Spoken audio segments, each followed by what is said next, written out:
Hello, my friends, and welcome to the Space Game Junkie podcast. I, as always, am your co-host Brian, and joining me, as always, back from traveling, is your co-host Jim. I've traveled far and wide and returned from places unknown. Something. Sounds like a Lawrence of Arabia style movie. Also joining us is your co-host Spaz. Not a service nor a commodity. Oh, and your co-host Hunter. Yeah, I was bought. I don't care. Yeah, Hunter's Sold co-host out. is a service. Totally sold out. I'm the DLC that. We pay him in Ethereum or whatever the hell that cryptocurrency is. Hey, Gold pressed platinum. even better. But I want to be paid in land. Somebody should start like a Star Trek cryptocurrency. Yeah. Totally. Oh god. So it's going to be like an energy-based cryptocurrency. Do you have any idea like how many people would jump on that just to say they had it? I probably would buy $1. I've got 10 slips of Latinum. Yeah. And then the other currency would be self-sealing stem bolts. Wait, what? Let me just link this in stream chat. What? Because Oh no. Dude, we Oh, wish I've this was- seen this. I've seen this. What the hell is going on with this game? Like, it looks like something I should be playing, but it's like a cryptocurrency game, so I'm not sure what the hell to think about. But it is. They do have the Star Trek license. Weirdly enough. What? Or at least for part of the ships. Yeah. What? Hold on a second. What is this? Folks, our minds are blown. Hang on a second. It's called CSC. It's some kind of space MMO that's kind of, people are comparing it to EVE Online. But apparently the stuff you make in the game, you could sell for Ethereum, I believe, or Ethereum, or whatever that cryptocurrency is. Oh, like, that's weird. That's kind of like Nexon then, where you can put money in but get money. Yeah, well, what was that MMO that you can do that? It was Nexon. No. It's called something else. No, there's another one. There might be two now, but it's that. God, it's gonna kill me. Already on a tangent, but that's okay. Yeah. Hey, so speaking of, what was the streaming site that we found that you can actually get like you can tip streamers in Bitcoin? oh God, There's actually a streaming service where you can stream and get some cryptocurrency for being a streamer. God. And being a Entropa Universe is the one I'm thinking. Oh, that's it. Yeah. But that's made by Nexon, I think. Oh, okay. But anyway, yeah, we were both talking about the same shit. But the interesting thing though is that streaming deal, right? Which apparently that's where PewDiePie is at these days, and so it's like you get money, right? But if you don't draw money out of the service, then you actually like gain interest on it or something. Which it's kind of like letting them hold your money and they pay you for letting them do it or something. I don't quite understand it, but it's like it's not their own private cryptocurrency. I think they're like tied into some other thing, but I don't know. I don't completely understand it, but it's kind of freaky. Oh yeah, this CSC game has a mostly negative review. Yeah, it's not looking great. I keep meaning to reach out to them to see if I can get a review copy, but then I'm like, I don't know. I don't know how I feel about this. It looks so weird. It's folks, you can go see it if you're not following on the stream. It's just called CSC, the Space MMO. It's on Steam for $10. Apparently $10 gets you some kind of like a booster pack with a new ship or something. And hey, it's got the Defiant, Brian. I know. Now you have to play it. How much grinding do I have to do to get the Defiant? I'm busy these days. Does CSC stand for Crypto Space Commander? Yes. Is that what it actually stands for? Wait, Yes. no, it doesn't. If you scroll down, it does. Yeah, By it Crypto literally Space does. Commander. Yes. That's pretty amazing. Wow. I mean, Okay. and they partnered with Star Trek. I even saw the Wow. official post on Twitter supporting the game. So it's kind of it's a legit thing that they are partnered with them for the ships that are in the game. That makes no sense, like at all, like none. So, what? Sorry, I'm all over the place today. I guess the big Our news brains is are that, kind of broken. oh my god! Not only that, but It's been one of those days. it has been the stream issues threw me off, and then the copyright thing threw me off, and then I spent an hour at Spectrum, which apparently is like the DMV now, in which you can make reservations. Yep. I didn't know that. I spent an hour at Spectrum trying to trade out my modem because apparently I had an older modem with an Intel chipset that loved to have latency spikes and lag. So I took that in there, and they gave me a apparently nice new modem. I looked it up when I got home with it. Apparently it's a pretty decent modem. So yay. It's got DOCSIS 3.1 and it's got a Broadcom chipset. So those are things I wanted. So yay. So hopefully streams will be better, folks. Starring tonight, I hope. Did you tell him you're a famous internet person and that you need service? I got to the customer service. I'm like, sir, I am a heavy duty video game streamer with thousands of subscribers. I cannot afford dropped frames, sir. That's not exactly. They say, well, you need to upgrade to the business plan because you're a business, so that'll cost you 10 times more for half the performance. See, I don't get that. Like, I don't understand. I pay $70 a month to AT&T for like a gigabit internet, and yet at my place of business where I work, we pay thousands of dollars for 50 by 50, and I'm just like, what? Yeah, so Explain this to me. I think they don't want does you that come streaming with some stuff. sort of- They don't want you streaming stuff. Maybe that's why they're just like, you just have basic internet. We don't want you doing any Netflixing or anything. Well, I'm just wondering if it comes with a better SLA or something, because it's like we're a business, therefore we expect 24/7 no outage, whatever, which is bullshit because you know how often it goes down. Zing. It's true. It is, dude. There's I probably less quality of service on the business class stuff. Like. Yeah, it's interesting. So, But anyway, so folks, we have a topic that we came up with last week in our topic roundtable. We're going to talk about something. Just off the top of our heads, we don't. Maybe it's topical, maybe it's current. We don't know. I'd say it's pretty current because Ubisoft is about to launch their own thing. Did they launch it already, or is it about to be launched? Everybody's launching a thing. Right. So games as a service, I want to throw this out there because this is not just the gaming industry that we're seeing this with, right?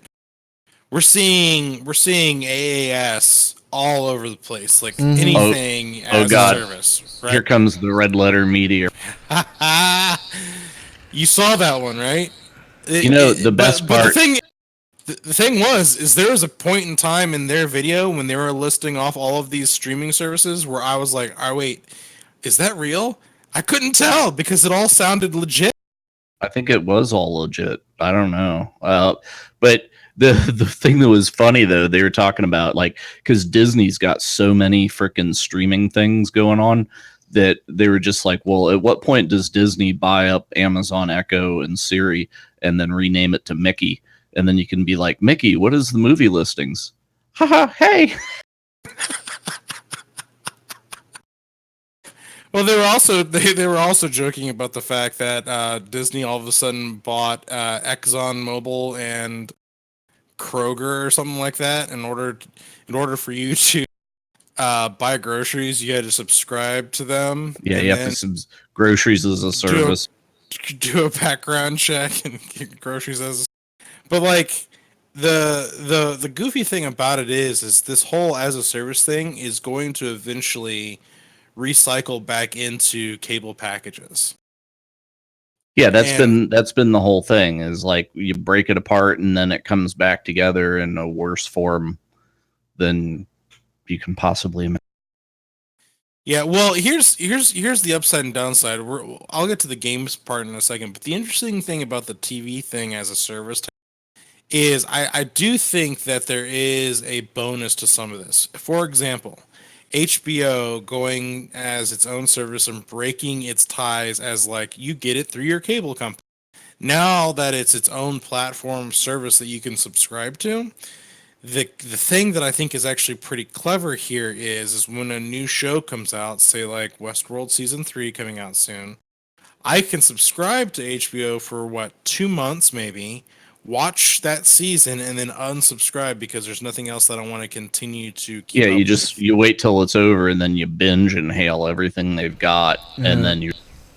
That's what a lot of people do Or- with Star Trek Discovery on CBS All Yep. Access. They sign up just for that. They A suffer. lot of people just get a VPN and binge on it. There's that too, but that's the other interesting thing too with a lot of these services. They're coming out with their own unique content, quote unquote unique content that it makes things interesting. Like Amazon and Netflix have been massively throwing money at original content. Not all of it good. No, not all of it good. Yeah, the Katie Sackhoff thing. Jesus. Oh god, that was awful. And I feel bad for her, man, because I like her as an actor, but that show was just abysmal. The weird thing about the show stuff is it's like there's so much content all over the place. It's just like cable television again, where it's just like you're not gonna have time to watch any of this stuff because instead of it being like, well, this show and this show are on at the same time, I'll just record one and watch the other one later. It's just like there's like 30 different shows that are out, and it's just like, well, I've got to pick one to watch because I'm never gonna have time to watch these other ones. Then you translate that into games as a service, right? Where I've got the Xbox Game Pass, and I looked at it the other day, and I thought to myself, there's so much crap on here now. Like, not like bad stuff, but like, there's so many games on There's here so now. many games on there. It's amazing. It's amazing. Things I was on the verge of buying, and then I realized, like, oh wait, I've already got that because it's on the thing. Right, but like, is there going to be an opportunity where I'm actually going to even be able to touch it? With all the backlog of games library that I've already got now, and then on top of that, paying for like a subscription service, quote unquote. That's interesting. Now, there's two forms of games as a service, right? There's games as a service like Game Pass, right? Yeah. Xbox Live. Yes. Then there's games as a service that is Stadia, which is trying to appeal to a market that doesn't want to have hardware, I guess. Well, I was also thinking of games. There's a third type, which is the individual games themselves, like a lot of Ubisoft games, like The Division you were talking about earlier, which is, sure, you buy the game, but there's an online component where they keep adding to it, and it's kind of its own service. Yeah, well, there's that too, where it's and they call it, like, I guess they call it live services, where. Well, in the screwed up thing with that is when they stop doing that, it's almost like you can't play the game anymore. It's very much like you can't play the game anymore. And that's really where things start to get a little unfortunate, right? Because you thought it was bad enough beforehand when, like, you couldn't buy a game on Steam anymore, but it was still in your library. You can like download it and install it, but it's like, you got all these people that bought, some of these old games. Like, let's throw Star Wars Galaxies out there. Now, I know there's emulated servers out there, but anybody who's bought Star Wars Galaxies on Steam back when it was still on there, still have that thing in their library, and it's like an item in their library that they can never touch again. Yeah, so other thing interesting with Stadia, right? This is another Stadia makes no freaking sense problem economically. Is like they want me to buy into Stadia, right? So it's like what, $100, $70, something like that, just to get the controller and be on the service, and then I have to actually purchase the game that I'm going to stream. So I'm paying a subscription to play games that I have to buy anyway, which completely breaks the whole service model that everybody else seems to be going for, which would be uh, what, EA. There, I can't say their name. It's like the curse.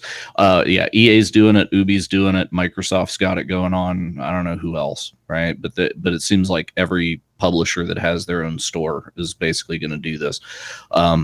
So it's like, hey, here's like all of our games, and you pay $5 a month is the price from Microsoft, right? So I think everybody else will fall into that. EA is what, 15 a month for the premium thing, and Yeah, I wonder how like mad they some- are. I wonder how mad Origin is, because they were doing that for a while and no one cared. I thought their thing was Well, I guess. maybe No, they 15 have premium, two but- of them. They have two of them. Like the $5 they one got is two tiers. Yeah, they got two tiers. You want to play all of our old stuff, or do you want access day one to the new stuff? Oh, you know what's Mhm. interesting, because that's just like the streaming services for shows. Where it's just like, here's all the current, but if you want the old thing, it's like here's like, you know, Universal's archive. You have to subscribe to the archive service for all the old stuff. Also Weird. very strange, but yeah. So that's the problem Stadia faces, basically, is like there's an upfront entry cost plus a subscription cost, and then they want me to purchase the game. So that's a triple shot, and it's never going to happen. It's fail before it even starts. That's, you know, it's doomed. So it'll just be a non-starter, pretty much. Like, you know, from a technology standpoint, it's impressive, right? Where I can understand it, like in home, like if I'm doing in home, like, you know, I've successfully in my house streamed my Xbox to my phone or my Xbox to my Nvidia Shield. Some people are like, well, why'd you do that? Well, you know, for example, I got my Xbox on my computer because that's where I play all my games. But Mm. you know, if I want to lay in bed and, like, you know, play something before I go to sleep, I've got my Nvidia Shield TV in my bedroom, Yeah. and I can stream my Xbox or my PC to that. Yeah, Well, but this bullshit that Stadia is wanting to do is Right. like That's different, Sony though, has is what- been Sony has been doing this for 4 years already. So it's not new, Well, right? Like, yeah, yes if I- and no, yes and no. So Sony has been doing the in-home streaming stuff like what Microsoft is doing now. Sony's been doing this for a while. No, I mean the $20 Sony Pass where I can That- play all the old PlayStation 2 games. But that's different than Stadia. This is the, like, that's them downloading it to you. Like, that's not streaming. So that $20, No, affirmative. no, because I can play those things on PC. I can open a browser and play like Last of Us in a window on my PC right now. But that's not streaming it to you, though. Really? Yeah, it is. Yeah, Are you sure? PlayStation- yes, So there's PlayStation Now, which is streaming to right. That's what I'm to your talking device. about. And then there's PlayStation Plus, which is a separate service. Yeah, but PlayStation Plus is just like the internet access pass, and then I get a couple of free games too. So but I'm talking about, like, I can play a PlayStation game anywhere because I pay $20 for PlayStation Plus, and it'll play at 720p. It is the top resolution, but they've been doing that shit for like 4 years. So hold on a the second. Stadia thing's not new. So hold on a second. Well, I know Stadia itself is not new. They're just implementing it. Yeah, The and point of Sony and Verizon are getting together on this whole PlayStation, whatever the hell it's called. PlayStation Now is the PlayStation streaming Now. service. Yeah, so then they're getting together with Verizon because they're looking at having a mobile carrier involved in it. And then it looks like Microsoft is also going to be involved in it because Microsoft is going to provide the cloud infrastructure through Azure if they're not already. So yeah, which is kind of funny.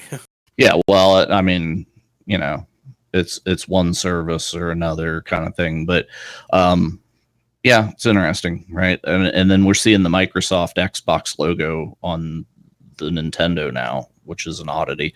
So I'm just wondering, is that going to become a streaming service as well? Well, from every indication that I was looking at, they were saying that it's to unify your like what do you call it? Your activity, I guess. So everything carries over, so your achievements and all that kind of stuff. Yeah. So like if you I I guess if you're playing a game that's on both things, like those achievements carry over or something like that, or your same community carry. And so it's like the Xbox community, not the Xbox like stream. It's not like they're not going to put Halo on that. Right. Now, where Microsoft would make some money from me is if they said, hey, guess what? All of our backward compatible shit, 360 and Xbox original and whatnot, for, you know, like the Xbox Game Pass, you're paying $5 a month. If you want to pay $10 a month, you get access to the entire pre Xbox One Xbox catalog as well. And we'll stream that shit. But it's already like back compatible anyway. So if I had an Xbox One, I could play it any damn way, but I'm not purchasing the individual titles, right? It would just be an on demand. But on PC, because I'm running Windows 10, I am also running the Xbox operating system, right? So there's really no reason that I shouldn't be able to just download and play that stuff. Or am I wrong? Because it's Windows 10 both places, right? So I'm kind of confused as to why I even need an Xbox. I should be able to buy Xbox games and just run them on my PC, not have to stream them. That's technically not true, but yeah, I know Very very close. I think it's the hardware thing, because they can't say like, oh, anybody with a PC running Windows 10, because Windows 10 runs on some serious potato ass machines, right? So it's like, well, if you have an NVIDIA card that's of the current generation and Windows 10 and this CPU, then you have an Xbox on your desk. Well, so I want to kind of clarify some terminology here between some of these services we're talking about. Streaming is one thing, which I did not realize that the PlayStation Now was streaming. I thought that was actually downloading a local version of that you were playing. Right, but it's in fact cloud rendered and then delivered. Okay, so that changes that for me on that one. But when it comes to the Xbox stuff, so the Game Pass stuff and like the cross-platform play is not actually streaming.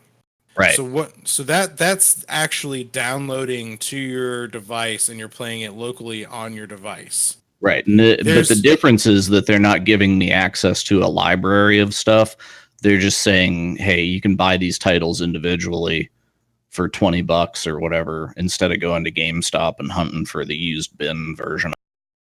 Right. But then there's also what's coming out, which is the xCloud, which is what's going to be Microsoft's version of the streaming stuff too, which is what they're going to get into. Wait, what's that going to have on it? Well, it's just going to be like Microsoft's version of Sony's PlayStation Now. Which I guess would be streaming the legacy stuff then, because that's what PlayStation Now is doing. If they get Crimson Skies, I'm in day one.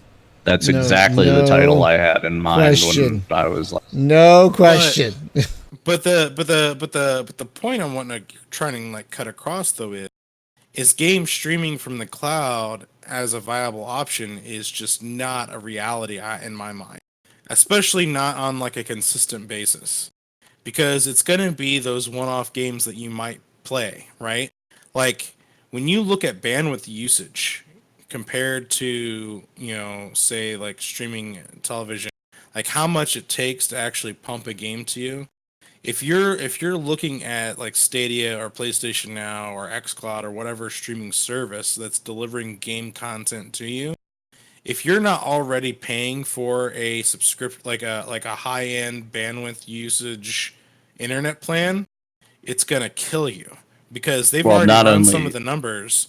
And like someone like in Spaz's position where he's out on the West Coast, he has, not just the West Coast, but like I'm just saying in places like on the West Coast for Spaz's, like they throttle your internet or they significantly reduce, like what you're allowed to have, or they charge you overage charges. Yeah, I was based on gonna how say much you- data caps. I have Data a data caps. cap of 1 terabyte a month. which And- is how many hours of a game on a streaming service. I would like Okay, to know. it goes beyond that though. It goes beyond that because if I go above that, I get charged $50 for every 10 gigs. Yeah. So here's the numbers. But then here's that's the numbers the thing. on this. Here's the numbers on that. It allows you to play a game for 1 hour every other day a week. So let me just add one more thing regarding PlayStation Now is that they did change it so that you can download any PS4 or PS2 game in the library to your PS4. Wait, So what? you can actually download and have them locally. It's got over 800 games on the service right now. They do add more stuff regularly. I haven't subscribed to it myself, but you can download any PS4 game that's in it or any PS2 game that's already in the library to your PS4 play locally. So there is that. Yeah, I there's just think $20 is so freaking steep. Like that is insane. it's pretty insane. Like if there's a couple of games that I want to play, like you can only play so many games, right? Look at our backlog. It's gonna come down. It's gonna come down. Well, it has to, but that's the thing is like, okay, I'm paying $20. I could own one of those games every month for that price, right? So, especially the old stuff, like the old PS2 games, those are like $5 a dozen if you go to the right store. So, nah, but it's the data cap shit that's got me though, because that's like the Stadia thing, right? And then let's look at you could play Stadia on your cell phone. And what's your data cap on your cell phone? Well, I get 3 gigs, and then I'm paying $15 a gig thereafter.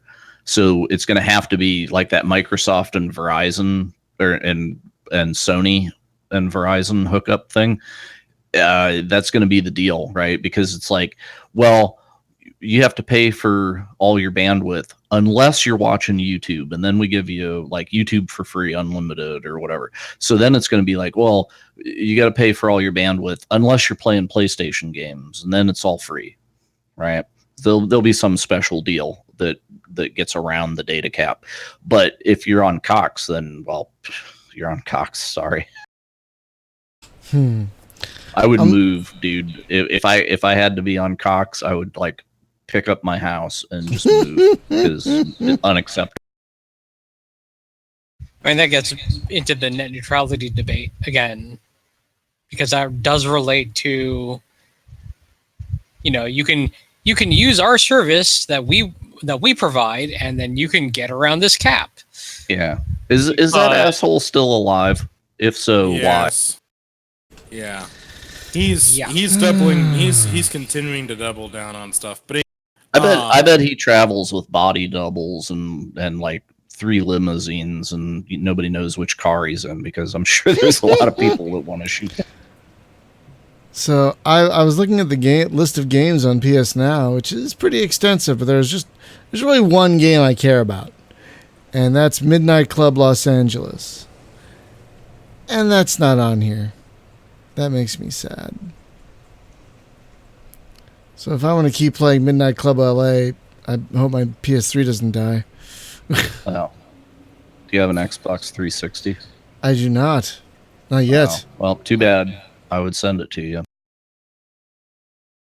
I do plan to get one at some point, just for the couch co-op, but but yeah. But I don't know how I feel about some of these services. Like PlayStation Now is clearly a ripoff, I think. But $5 a month for Microsoft's thing? That for some reason that's a no-brainer. You know what's funny about that though, Brian, is like, because I already had Xbox Live through like the end of next year. when I got their extra stuff, it actually gave it to me through the end of like 2021 or something. Son of a gun. That's nice. Yeah, it was pretty impressive. God, that is nice. That is really nice. And there are great games on there. I've been playing the heck out of Crackdown 3, which is super fun, especially when you play as Terry Crews. That's a blast. Yeah, I've been playing a little Crackdown 3 as well. That game, I don't think got as much discussion when it came out as it deserved, because people were like, well, it's just like Crackdown 2. It's like, or Crackdown 1. I think 2 wasn't as good, right? But then they're like, oh, it's just like the older Crackdowns. And it's like, well, that's great, but I don't have the other Crackdowns. So if this is as good as that, then this is pretty freaking good, right? So it kind of got downplayed because it wasn't like, it didn't like up the bar. And it's like, hey, it's here. And the Crackdown 1 ain't. So therefore, if it's as good, then it's as good. Yeah, I've been finding it a blast. It is really a good time. I love how it doesn't take itself seriously at all. And I haven't played Astroneer yet, but I'm gonna, because it's on there, and I keep meaning to. We got to play that together. We really do. Assuming that it works with the Steam version. God, we have to try that at some point. I don't know when, but at some point. But it's like I kind of faded on Astroneer really quick, right? Like it was like I build all the stuff, and then I could leave the planet I was on and then land on the next planet and then build more stuff. And it's like, okay, this is the loop. Okay. And then, like something else got me at that point. I got squirreled off. But it's a Zen loop. It's very much a Zen loop sort of game. Yeah, it's a game where I wish that pieces of that game were in other games that I play, but I don't want to go back and play that specific game. It's just like, hey, can we have these features from that game over here, like maybe in No Man's Sky? That'd be nice. But yeah, it's I don't know. There's something that ain't there for me in that. It was very interesting, like for the first 10 hours, but then I was just like, well, the next 10 hours are going to be just like the first 10 hours. So yeah. Well, they've added a lot to the game since the last time you played it, I'm sure. Yeah. Okay, because I played it at 1.0 and it was like, okay. Because you like unearth and then light up those monolith things, right? Like the big machines. And you have to power them and then fire them up, and then you get like additional blueprints out of them or something. And then it's like I got to the second planet and there was another one up there, and it was like, oh yeah, same thing again. But it was harder to survive up there, right? Because it's like you got to take stuff with you, but you can't take too much with you. So it's like. So I want to address something real quick, just running some numbers. So Eisenberg asked, he was talking about in the chat here, Eisenberg 1977. He said game streaming uses more data than watching HD TV show, because I was saying like it's an hour every other day. I exaggerated a little bit on that numbers, but I am going to break it down a little bit for you because I was just running the math based on some of Google's own estimate. Because Eisenberg's was I just thought streaming games was basically the same thing as streaming 1080p show to your computer with very little data needed to send what you are doing with the control. So the interesting thing here is Google's minimum bandwidth estimates say that for streaming 720p games using approximately 4.5 gigs per hour of gaming, with the 4K 60 FPS option, if you go that route, will stretching to 15.75 gigs for every hour you play. So if you go with the lower tier of 720p gaming at a roughly 4.5 gigs per hour, and you look at something that has somewhere that has like a data cap of say like a terabyte of data, like Spaz has, right? Not including anything else that you use your data for, you get about 33 gigs a day total for a 30-day month. If you break out 1,000 terabyte, 1,000 gigs by 30 days, you get about 33. And that's how many hours of games.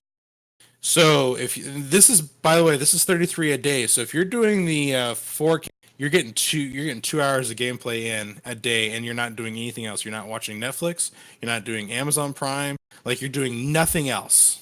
Yeah, not downloading any new games. I mean, You're doing yeah. nothing else. So like when you run those numbers, so if you lower that down to the 720 and you get 4.5 gigs per hour, you're still gonna bump it up to some tight stuff, especially if you've got other people in the house. Like that's yeah. So if you're looking at places that are rural or data capped or anything like that, like you're in trouble quickly with this. So basically, if you've got Comcast, you're on a 1 terabyte data cap unless you pay $50 a month to make it unlimited. $50 on top of what you're already paying. Yes, exactly. Right, but in my case, it's far cheaper to pay that $50 than to pay the overage. So yeah, okay, you got. Which is why I pay for the unlimited stuff with AT&T, right? Like I pay for their unlimited gigabit plan, right? Yeah, because you're on like fiber, right? And then it's like, oh, I'm on fiber, but I got a data cap, and but I don't. Right. Yeah, but if you didn't pay to get rid of the data cap, correct, I'm sure you would, right? So you would blow that data cap out in like 15 minutes. Like the first 15 minutes of the month, you'd be like, and it's gone. So yeah, so it seems goofy to have gigabit and then a data cap because holy crap. And then you look at like other countries, right? Like you look at other countries, like according to Speedtest Global Index, Australia's fixed bandwidth average at the time of like some of these tests that went on, I'm looking at IGN's test, was 38.54 megs. That's 57th in the world, compared to 119 megs of the USA, which is 7th, and 61 megs for the UK, which is 41st. So at least we're not dead ass last in the world. Well, I'm just talking about like with the USA and the UK being like the top two like countries that are probably going to be aiming like for Stadia, subscriptions. Like, we're above the minimum, but like you look at something like the UK, they're it's just interesting to me, and it's like, yeah. We paid the highest rates for the lowest quality of service. How about that? Well, are you talking about medical care? Oh, sorry, video game. I was specifically talking about internet access. Oh, I'm just talking about everything because we do. Well, so Eisenberg, that is insanely high, and how is Stadia expected to survive with that? The issue that's going to come into play with this is one, it's Google, which they're known for starting up things and then stopping them all the time. So I'm which is another thing, because I'm going to purchase games, right? $60 games, and then Google's like, yeah, we're turning that shit off. Bye. And then it's like, wait a minute. Where's all these $60 titles that I purchased that I can't access? I just can't fathom buying games that reside solely in the cloud that I can only use with that service. With something like, and someone could easily point out Steam, but like with Steam, I can easily back those up, right? Like I can download those, back those up, burn them to DVDs if I wanted to. Like I've been given, like they give me the tools. If I so desperately feel like I want to try and keep something, they give me that power, right? Yeah, like, unless it's an MMO sort of thing. Yeah, but then we're back to, then we're back to like as a service type games. So I think there's two as a services, right? So we've been talking about like a streaming service, a game delivery service, right? Yeah. But if you look at the other kind of game, which game as a service like Destiny or you name it, right? Like Division 2, that's game as a service, because if they shut that server off, you ain't playing Division 2 anymore. You're done. Right. So even if you only play it ever single player, it's still game as a service. Elite, if they shut the servers down, you're done. All these things. So that's the other game as a service. That's the one that makes me twitchy, because that's a thing that the game, for as many games as we go back and play, like with that Exodus project, right, where it's like every DOS game ever. Yeah, well, hey, guess what? Those are all games as a service. They don't exist. It's like there's no way to start it because you can't connect to the whatever, right? And it's just silliness. And but that's the thing of like the EA model of, hey, FIFA 20 is out, so FIFA 19 is end of life now. So if you bought that, you got to buy the new one, and all your money that you put into microtransactions doesn't carry forward because you have to start your team anew in the next year's version, right? Which is the other insidious nastiness of the microtransaction economy, is that your microtransactions don't go between iterations of the same game. So that sucks, right? So they've figured out how to get you to build the same deck of Pokemon cards over and over and over. Because well, remember when they said that mobile was going to kill the console market, and yet this year alone was probably the best the console market's been in a long time. Yeah, like, but console market has embraced the mobile monetization as well. So well, it's kind of become a merge. I think the entire gaming industry has. You can't just say it's just the consoles. But 2K is doing their goddamnest to get loot boxes illegal. But that stuff's on PC too. Oh, I know, but I'm just GTA Online. Yeah, and soon Red Dead Online is going to be that, and all the things, right? But no, that the audacity, I guess, is a good word for that whole episode that went on with 2K Games and their basketball. I think there was a video game shown at some point. If you squint past the slot machine and the roulette wheel and the pachinko machine. The pachinko machine. My God, the pachinko machine. I was like, what? Yeah, it's just like that was like, let's make opening cards exciting. You know, it was just like, wow, we've opened a box of booster packs. Kaboom. Wow, isn't that cool? Kids, give us the money. Like, get your wallet hot, because here it comes. Is all about the Skinner box. Yeah, absolutely. That's it. But that's the boldest that I've ever seen, where the advertisement was 70% Skinner box and 5% video game in the background, maybe, and then the rest of it was just guy on the couch very excited about the Skinner box. It was just like, okay, if nothing else can be used by the legislators to just make that like the poster for banning this shit, that commercial, that's all they need. Just be like, okay, we're going to show you why this shit needs to go. Roll it. And they just show the 2K commercial, and then, okay, let's go vote. Like, watching that 2K commercial, at first I was like, hey, this is a great joke. Like, someone gets it. This is it's like the Onion made it. Oh, no. Yeah, it was so bad that I swore to God it was a parody. I thought, man, the Onion made this. This is amazing. And then it was like, oh no, they're serious.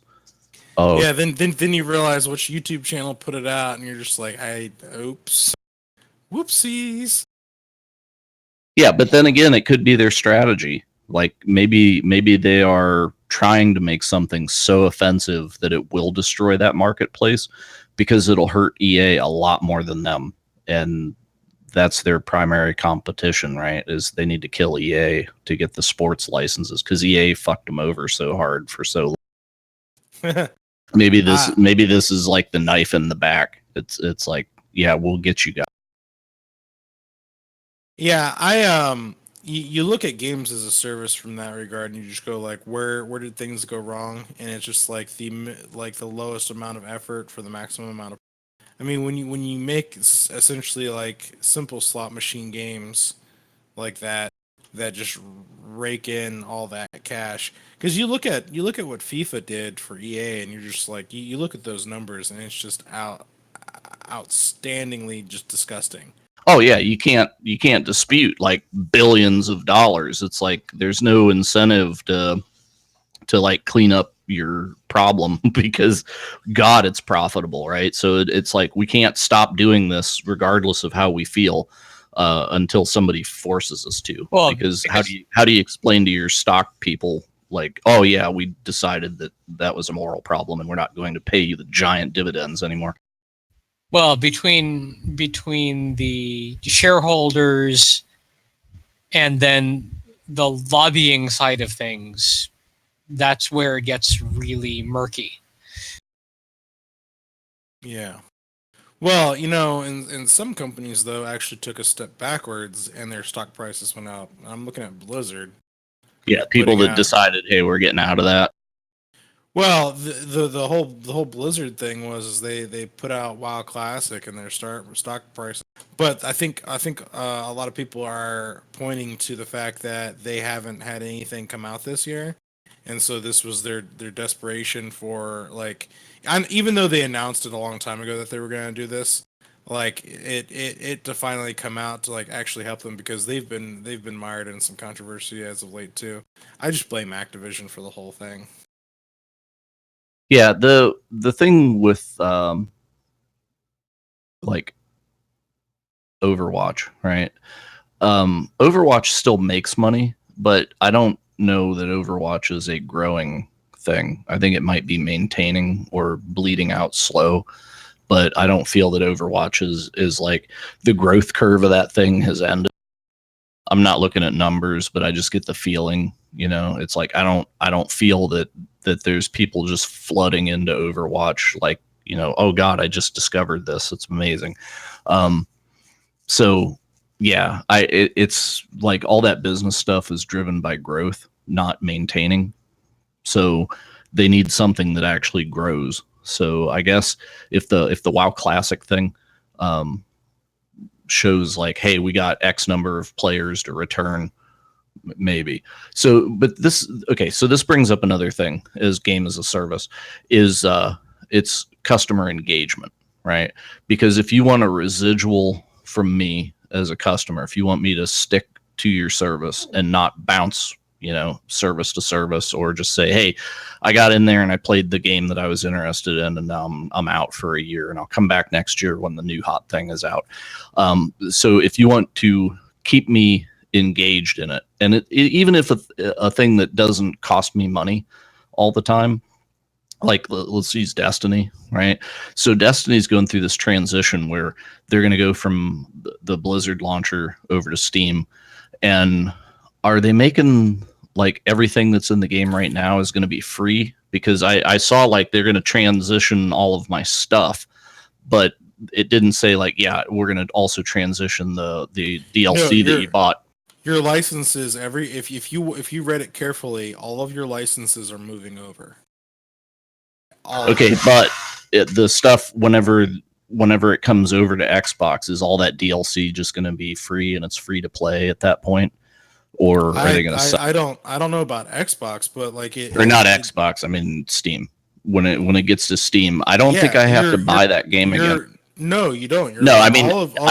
I'm saying had I never touched Destiny before, I think that's gonna just be like, welcome to Destiny. Here's all that shit that everybody. Sorry. Yeah. The base game is going to be free to play, from what I understand. But right. But base game will probably include all the DLCs up till now. I don't know. But if you already owned it on Blizzard and you transferred over, you're going to get all of your stuff, like all of your characters, all your assets, your progression. Right. But that's the thing is like I spent, like, people that bought all the DLCs and didn't get them on sale are probably $200 into that game at this point. And then it's like, oh yeah, we changed platforms and we just made that $200 worth of stuff that you guys bought free. And but now everybody that's gonna start at that spot, then from here on, you and the new players are all gonna have to pay as you go, because they're gonna put an expansion out every X months anyway, right?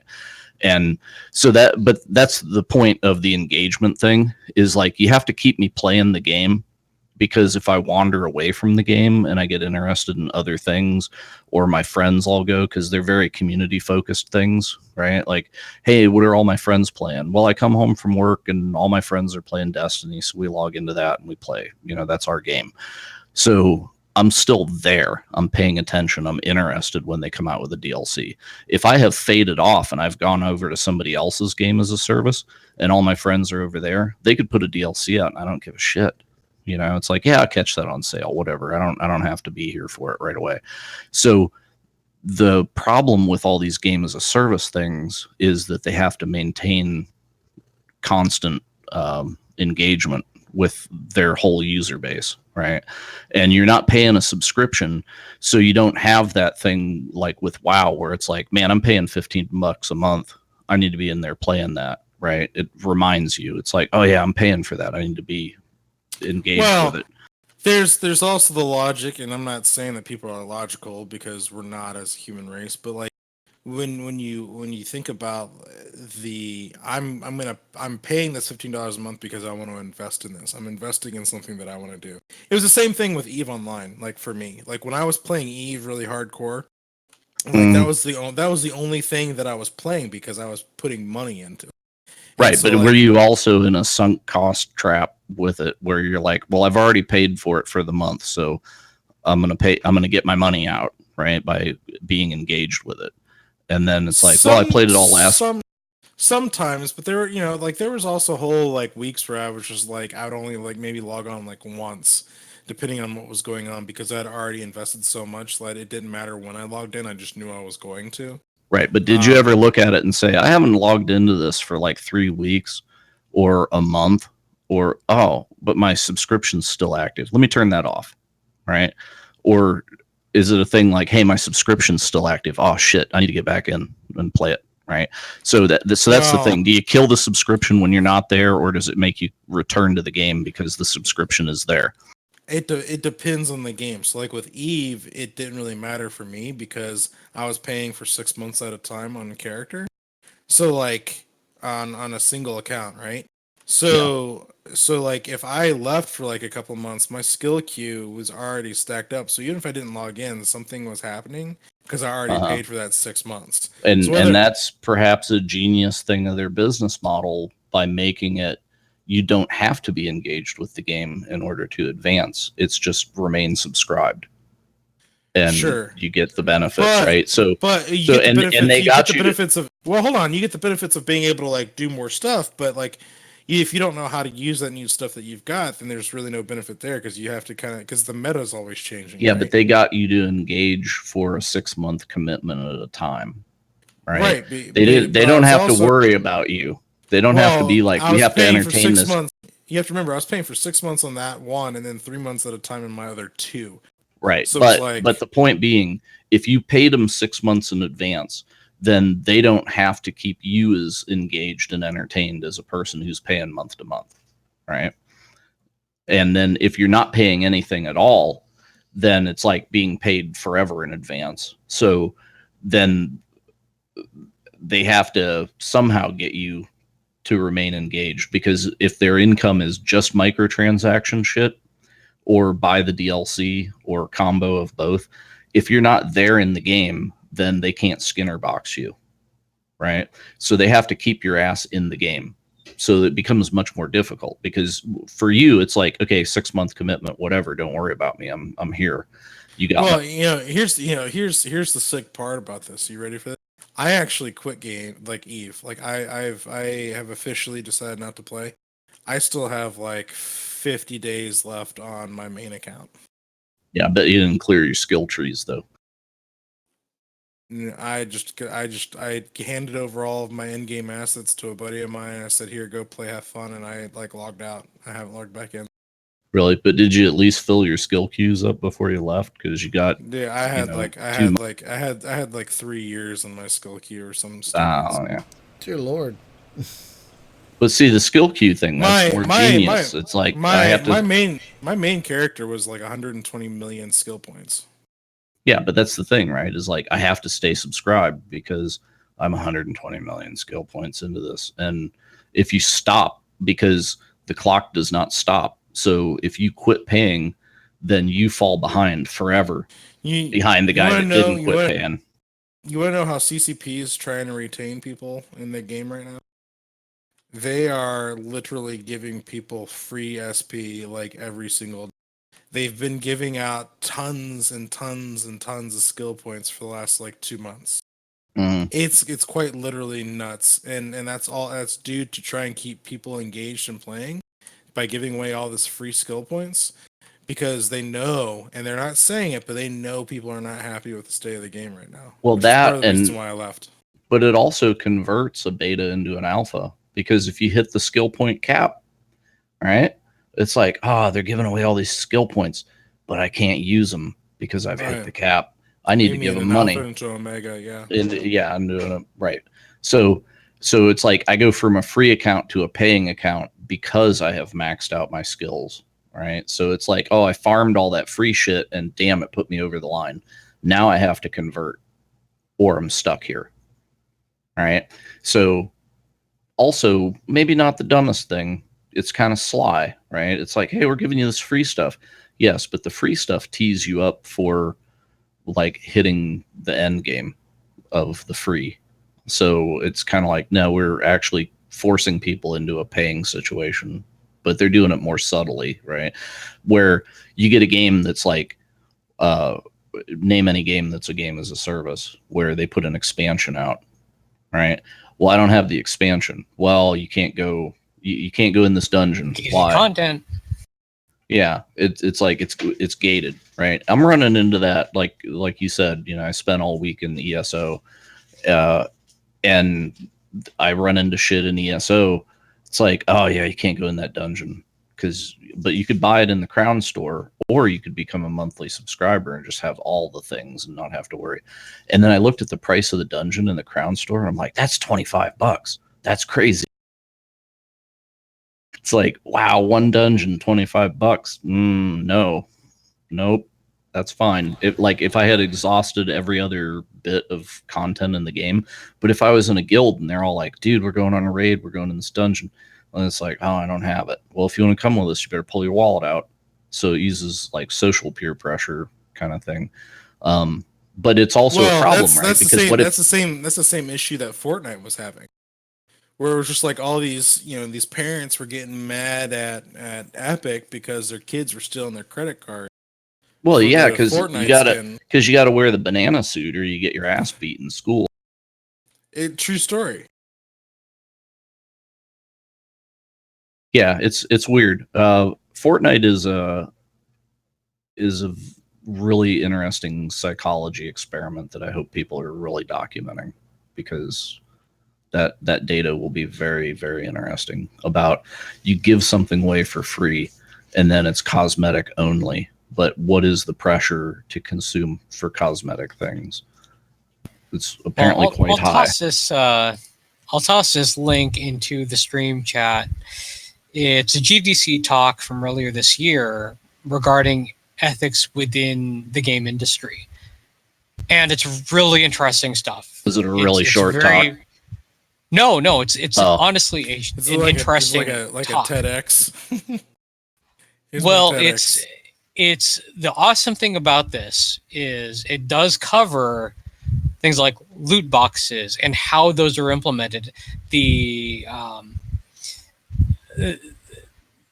coverage of dark patterns within a gameplay loop, where people get so into this negative loop that they're throwing money to try to escape from a problem by making it worse.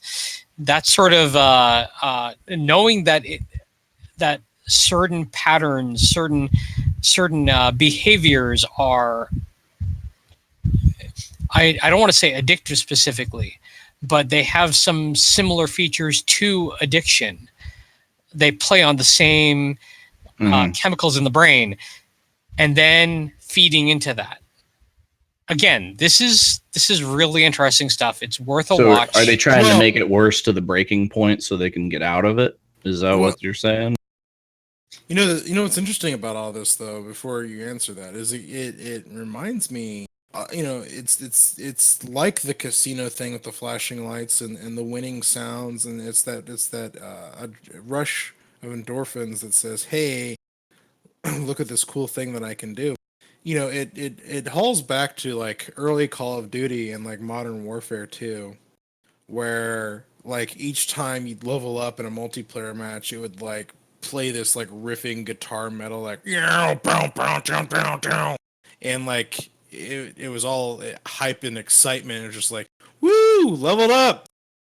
Yeah. It gets you engaged in that excitement. You can't wait to reach the next level, and it keeps you playing because you gotta play for I need the sound. I live for the sound. Give me the sound. Right. So whenever you hit max level, they let you prestige, so you And can keep then the you sound start. You keep. Yeah, it's exactly right. And it's only been amplified by the state of like the DLC, the microtransactions, the instant gratification of. I've never understood, other than in the context of what you just said, the impetus for somebody to hit max level and then give all their cool guns away.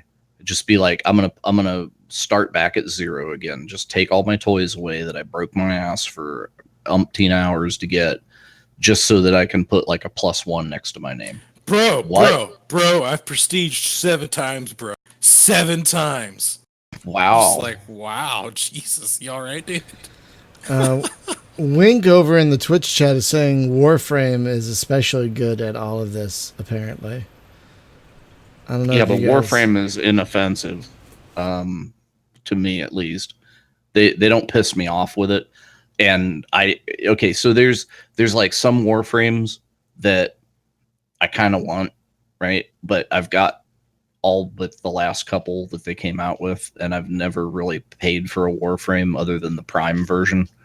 But it's like, yeah, I can. So it's interesting because they have an internal trading economy in the thing. So I can buy a little bit of platinum and I wait, and they'll give me like the game knows, right? Like I've been disengaged from the game for months, and then I come back, and of course, without fail, on the random the slot machine that it runs, like what prize will you get? Ding, you get a 75% off coupon every time without fail. If I take a couple of months off, it'll, and that's the only time I'm going to see one of those too. So it's like, okay, well, I could go there, and if I spend like $20, that's the equivalent of actually spending like $60, and then I could buy like a whole bunch of crap. But if you buy it from their store, you pay a lot. But it's like, okay, well, I've got this Prime and I can grind for it, but there's this one part for the Prime that's a bitch to get, right? And it's like I've got like 2 of the 3 parts that I need. That third part, I just cannot get it. So instead of going to their store and buying the whole Prime, then I go to Warframe Market and look for who's selling that one piece that I need and for how much. And they'll generally be selling it for like 20, 30 plat, where that's a tenth of what the frame costs. So I can fill the gaps for a tenth of the cost, as if I, instead of going in there and just doing like a no effort kind of thing. But also, if I go in there and I just like throw them $20, right? Like, hey, here's my yearly like $50 into Warframe or whatever. I don't feel bad about that, right? Because I'm under no compulsion to do it. Because also I'm in a guild that's got a shit ton of people in it, and somebody in that guild has the thing and will probably give it to me for free if I wanted to just ask around. But I'll give them a couple bucks because this it's cool and it's free, and they deserve it, right? So I don't begrudge them that, because I don't feel I have so many options to not give them my money that it's just like, sure, all right, I'll give you guys this time, right? But other games, I don't feel that way at all. So I don't know what it is about Warframe, but I guess because they've given me so many options to get around their system, that I don't mind the system when I do choose to engage with it. Because I just don't, it's not like Fortnite where the only way to get the banana suit is to buy the banana suit. And if I don't buy the banana, and other thing that these games do in the matchmaking shit, right? And we found this out like a year or 2 ago, whenever the patent got leaked out online, where they were talking about like, okay, we're going to use the matchmaking system, and we're going to look at like who doesn't have the cool thing, and we're going to pair them with people who do have the cool thing. What? And we're going to make sure that every time, so it's like, hey, the banana suit is really hot. I assume there's a banana suit in the game. How could there not be? So the banana suit, it's the hot shit right now with the kids. So this guy doesn't have one. So I'm going to make sure that every single time he drops in, his teammate's wearing the banana suit. Oh my God. And then he can't stand it anymore, and he's going to pull his money out. And they're totally doing it, dude. Dear Lord. Oh yeah. And it's like, oh well, I can't win. Why? Because these guys keep one-shotting me. They've all got better guns than me. Why? Well, because the matchmaker keeps putting me in here at a disadvantage for like X number of matches, and then it'll match and let me win one, so I don't just walk away. But then it'll put me back on the frustration curve again, and I realize like these guys have way better guns than me. I need to get one of these guns, and then I'm competitive, and this bullshit will stop. And it will. If you buy the thing, then it will continuously match you against people that are weaker than you, so that you feel overpowered. Like, I spent money, and look at this, man. I'm the king shit now for a while. And then it'll be like, okay, now let's start like overmatching you again and make you suffer until you like pull your credit card out and buy the next cool gun. Games also do that. That's a Call of Duty thing specifically, because that was Activision's patent. Yep. That is so lame. Yeah, so they've turned the matchmaking thing from being like, we're going to put you with similarly skilled people so that everybody has an even chance. Now they play the odds of who we're going to match you with to like keep you a little frustrated, but not so frustrated that you quit. And then whenever you buy something in the online store, you will get a tangible boost in your matchmaking percentage that you're going to just, for some reason, just get matched against people you beat. Remember when you played games, and the more you played them, the more it just unlocked stuff like this instead of having to buy. And so you're rewarded for your gameplay rather than your credit card. Oh, you mean like with the greatest game of all time, SSX Tricky, where you had to unlock all the fucking tracks and all the outfits and everything, and you couldn't buy that shit. You had to play the game. And yes, I do. Well, SSX Tricky isn't the only one, but yeah, that's the only one I 100%ed. Well, but like, yeah. Well, I mean, like other, like I was thinking, and the irony of me saying this, but like the Call of Duty Modern Warfare 2 is like this. You know, the more you play it, you level up. The more guns you unlock, the more stuff. But like, you didn't have to pay for anything. You know, you did get that ding, that satisfying ding of leveling. Yeah, and if you actually prestige, then you actually got gold guns. So it was like, my gun looks bling, right? But you couldn't buy a gold gun. It's not. But now the new one, it's like, hey, there's a skin that's in a box, and it's a gold skin that I could buy, which completely defeats the whole coolness of having one, right? Because at that point, it's just like, I got lucky on a slot machine. It's not like I actually had to prestige my shit up. I've put 100 hours into this game, and I have the gold AK to prove it. No. But the best was the gold Desert Eagle from Scum, because that's the only time in a game I've ever actually shit a gun. I don't know why they chose to do that, but it's hilarious and epic. What happened? Yeah, okay, so it's a game where you actually have to pee and poop, right? And after they put a patch out, and the next time you pooped, your guy pooped out a golden Desert Eagle. And it was like, wait, what? Ow. What's that on the ground? The eagle has landed. Oh God. Damn. Oh. But yeah, so well you shit a done. golden Desert Eagle, and it was like the greatest of memes. I don't particularly like the game, but that was amazing. So going back to, I'm sorry I haven't been around much. I got a series of texts about some family stuff that I have to deal with. So what services are you guys like most excited about? Like coming, either that are out or coming down the pike? Because I'm really excited about the Microsoft one, and I'm excited about the Ubisoft one. What were you gonna say, Hunter? I'm looking forward to Pornhub Unlimited. In all honesty, I think, even though Sony has definitely like kind of taken this console generation by storm with their PlayStation 4, I think the end game that Microsoft has pulled has been pretty strong, and them coming out of the woodwork to be not just the Xbox game studio, but it's just their Microsoft game studio. It's like when they say Xbox, it's all for their ecosystem, whether it's PC or Xbox. It's all being worked on together. So their Game Pass, not just for Xbox but for PC as well. All of the work that they're doing to bring a lot of stuff to the PC, like all of the Halo stuff, for example, is just the fact that that's happening. The fact that they're willing to partner and work with companies like Valve to put their games on Steam, to work with companies like GOG to integrate their platform into GOG's platform officially.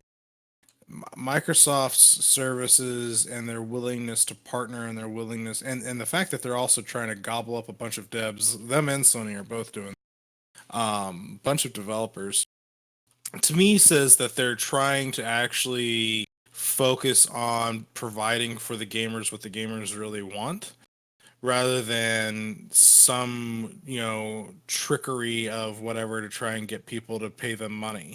I think they finally realized that they're going to start getting more money by providing the services that the people and the fans are actually asking for. And from a And- developer point of view, I would say go watch some of the dev diaries of the Rare guys when they talk about building Sea of Thieves, which that game launched, it wasn't all that great. And then I've gone back and played it now, and it's pretty good. But the Rare guys talk a lot about like, well, we made this game, we made that game, and now we have to pivot to this game as a service model, right? And they did a lot of talking about that whole like, how do we keep people engaged and whatever. But also their game was like flagship of the Microsoft like subscription thing, right? And yeah, that was like when that game launched. I think they launched the whole like games as a service Microsoft Pass as well, right? Like same time. So that was like game number one on it.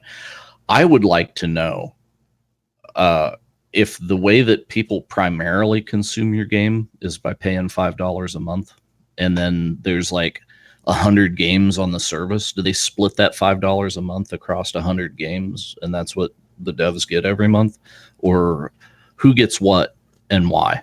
That, and I've never had anybody actually. Well, it's probably like way too young to even answer that at this point. But I would like to know is how do the devs get compensated? Because is it still worth it to make a like $20 million game or whatever if the only way that it's actually going to get consumed is on a subscription service with 100 other games, and you're not selling discrete copies of?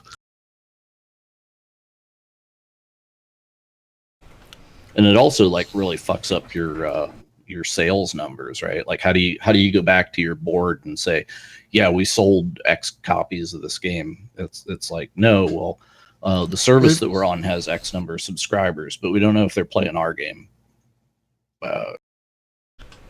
I would hope they'd have detailed tools to tell developers who's playing what. Yeah, but I don't know if the developers get compensated based on that, because it's like, hey, I could get a game in the Microsoft subscription thing, but nobody plays it. Do I still get paid? Do I get paid as much as somebody else?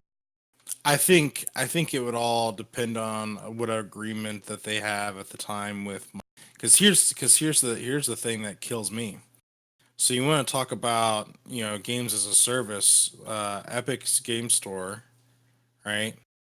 They had acquired an exclusive deal to have Metro, whatever the new Metro Exodus game is, on their service, exclusive on PC for like 6 months or to a year or something like that.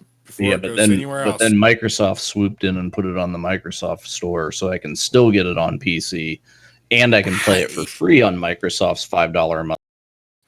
Right. How that happened is just like insane to me, how that kind of works, because it's no longer an exclusive, but it's still an exclusive deal. Like it's really goofy. Yeah. So did you read that Reddit post that I linked you to the other day? Because that was super interesting thought that the guy. Oh, about Epic? Yeah. Yeah, the Epic deal. Because it's basically, it's not that we're going to beat Steam up, but we're going to take away one big launch title from Steam every month or every 2 weeks, right? And yeah, Steam makes a lot of money, but Steam's, when you look at like Steam gets a big release and then 2,000 pieces of shitware. If you take that big release away, then all they got that period was 2,000 pieces of shitware. So you're doing some serious damage to Steam on the whole like new release sale thing, because you are snatching, well, like Control, right? They took Control away from Steam, which is a great game, and it's selling a shitload of copies. And I'm sure that Steam really wishes they had that thing, but they're snatching it away. And if you look down the Epic store of other things that are coming that I have had wish listed on Steam, and then suddenly it's like, ding, oh, it's over in Epic now. I think it's no mistake that Epic employs the guy that ran Steam Spy, right? Because they can look at wish lists and things and say, hey, this is what people are craving, so let's target these particular titles, because we know those are going to be like indie titles that are going to be very performant, so we don't want Steam to get those. And then it's also the thing, like Tencent owns a good chunk of them, and we just saw the announcement. 48 or 49%. Yeah, so the thing is that Steam just announced, hey, we're going to start up Steam China, right? And it's going to have like 40 games on it or something at launch. So it's not really going to compete with the American Steam. You know, we're not going to see like all the Chinese customers go to that, but it's going to be a foot in the door. Honestly, I don't understand why they don't just start Steam China and then have the whole damn catalog over there, or what the Chinese censors will allow, or whatever. There's a lot of Chinese censorship. I mean, just look at what is it? Yeah, but the Chinese, what was that game? It was the Siege, or what was that game that was called? God, it's Rainbow Six Siege, and they had Rainbow to change Six Siege. They had to change the artwork on the walls, and people got robbed. What I don't understand though is, like, are you allowing these people to play on the same server from the East and the West, or like why is it not just why is it not like the old Super Nintendo and Sega days, where it's just like Mortal Kombat on the Super Nintendo had green blood, Mortal Kombat on the Sega had red blood. So part of that goes down to Chinese cultural censorship laws. Okay, I'll give you a good example. You can have a Chinese version and an American version. Just when the Chinese guy downloads the game, he gets different art. He doesn't get a skeleton. So here's the thing: is part of the reason why there are so few games. I'll go to this first. Is the way that the Chinese Cultural Ministry handles things when it comes to movies. There's only a certain number of movies that are made outside China that can be imported into China for the year. Uh-huh. And it used to be 10 movies per year. So when Star Wars Phantom Menace had come out there, it bombed. Not because it was a bad movie or because it was a Star Wars movie. It was a Western movie where people hadn't seen the original movies because they weren't carried over there into wide release. So people were looking at this thing and they didn't know what the hell it was because they hadn't seen the original, so they didn't have any sort of point of reference for the story. Same thing happened later on when the newer Star Wars the new trilogy had released over there. A lot of people hadn't seen the previous movies because only it's up to I think 40 movies now get imported from outside of China. So that list gets really, really narrow to what they'll allow. Right. So they're only going to get the super blockbusters at that point, because if they can only get X number of movies, they're only going to get the X top performers. They're not going to see any kind of like middle. Right, and that's carrying over from what I understand into the gaming side of things. They really want to limit how many games that are made outside of China to be brought in. So it's not just, you can only release X number. It's just a censorship thing on top of that. Yeah, but if you go on Steam now, there's a shitload of Chinese games. And then the games that aren't from China, the Chinese people are commenting on, like, hey, we need Chinese translation or whatever. So clearly they're coming to American Steam and consuming the titles, so they're not restricted from that. So now that they're going to have a Chinese internal Steam, does that imply that there will be restriction against consuming from the other main platform, or what? That is a difficult thing to answer. I'm not entirely sure. I just don't understand why they need an internal version. Turish on YouTube is saying it's something like 44 to 48. Yeah, it's gone up a little bit. I thought it was 40 at last count, so I was close. Hey, sorry, quick tangent. Did you guys see the latest Star Wars trailer? Like the extended thing from D23 or whatever it was? So, I did. So the goofy thing about that trailer is there's like half the trailer is all like footage from all of the other movies. But the order in which they show all that footage in is kind of funny because they show it in movie release order. So instead of it being like it's building up to this and starting with like episode 1 and like, because they're like, it's all come to this. They actually start with like episode 4, 5, and 6, and then they go back and show footage from 1, 2, and 3. And then they show footage from 7. And I was busting out. I was like, even in this trailer that's showcasing the old stuff leading up to the finale, they're showing it in movie release order instead of chronological order, which I thought was kind of funny. Anyway, just a tangent. The greatest thing about Star Wars trailers lately is when Spaz linked the Star Wars trailer set to the Cats soundtrack, and I lost my shit. Yeah, that was good. Because it worked, and it was beat for beat, dude. I cannot explain how that trailer lined up with the other trailers' music unless there's just a trailer formula that X number of seconds in, you have to have an explosion, and then X number of seconds in. Well, have you guys seen the cross comparison for all 3 of the new movies where every single like teaser trailer is beat for beat like the same, like it's the same patterns? It all starts with somebody breathing heavy, and yeah, Les just screaming over me. They all have asthma in the new Star Wars. Yeah, it's kind of interesting. There is some kind of a weird formula out there. Yeah, the calls are coming from inside the Death Star. The Emperor and his CPAP. Also, did you guys see the controversy of the new? Sorry, I've taken us on a weird tangent. But did you guys see the controversy over the new Star Wars poster? Yeah, because it's the Palpatine on it. It's not actually Ian McDermott. It's a toy. They took a toy and they stenciled it. What? Yeah. Oh, the new poster looks like some kid like used Photoshop and made it. Like it's not. And then someone on Reddit found a Emperor Palpatine toy and did like a side-by-side comparison to the poster and the toy's face. It's the same thing. They took a shot of this toy and used it as the Emperor's face, like shadow in the background for they just don't give a frack, do they? They just don't care.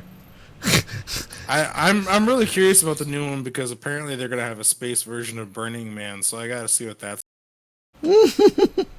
Oh my god! I hope it's like the Zion scene in the Matrix. That'll make all the sense. Oh dear. Oh dear. Zion, hear me! Oh. Yeah, I put it in the admin chat. I'd forgotten Toy entirely. versus poster. I'd forgotten entirely about that Zion nonsense until just now. I really wish I kept forgetting about it. Oh god. It's like we need like a sweaty twerking scene in the middle of this movie for no reason. No, they need to start dancing like they do in Star Wars Connect. Just have a big dance party for no reason whatsoever. Star Wars Connect is actually a just magical silliness. I'm glad that happened. Oh, yes. Do the trash compactor. Anyway, let's wrap it up. It's been an hour and a half. I think we wrapped it up 30 minutes ago. We probably did. I apologize. I had one of my wife's best friends, her mom is like going through some real crap in the hospital right now, and because I'm underemployed, I can help take care of her. So that's going to be take her a cat. That's going to be my day tomorrow. No. She already has a dog. That's probably a bad idea. Show her the Star Wars cat trailer. Yeah. Yes. That'll cheer anybody up.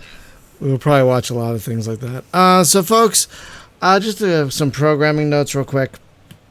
Tomorrow on the stream, because MechWarrior 3 hates me, we are going to transition to Mission Force Cyberstorm for our mech stream. I got my retail copy working in a window on Windows 10. It works great. It works better than the GOG version, actually. So I'm really excited about that. Thursday for our LAN party, we're going to be returning to Deep Rock Galactic. That should be a lot of fun. Next week, we're going to do Gene Shift because that had a huge update recently. So we're going to be doing that on next week's LAN party. And on next week's podcast, we're going to talk about sequels that just haven't happened. And we want to know why. So that'll be our topic for next week, which is another topic we came up with last week. So yay. Leading up to the big 300, where we'll be yelling Sparta a lot. And at Hunter's suggestion, I wrote a script for an outro. I really did. So here it is. Space Game Junkie is brought to you by our beloved patrons over at Patreon. If you want to find out how to support Space Game Junkie via Patreon, and other ways such as merch or affiliate links, head to I have a script. I'm reading from a script and I can't talk. Head to spacegamejunkie.com and click the support link. We also love channel subscriptions, follows, likes, podcast reviews, and comments if you can't spare some coin right now. So thank you so much for watching and listening, and I promise this episode will go up in the MP3 feed sooner than the last one. It's been a weird time right now. But thank you so much for watching and listening, and we'll see you next time.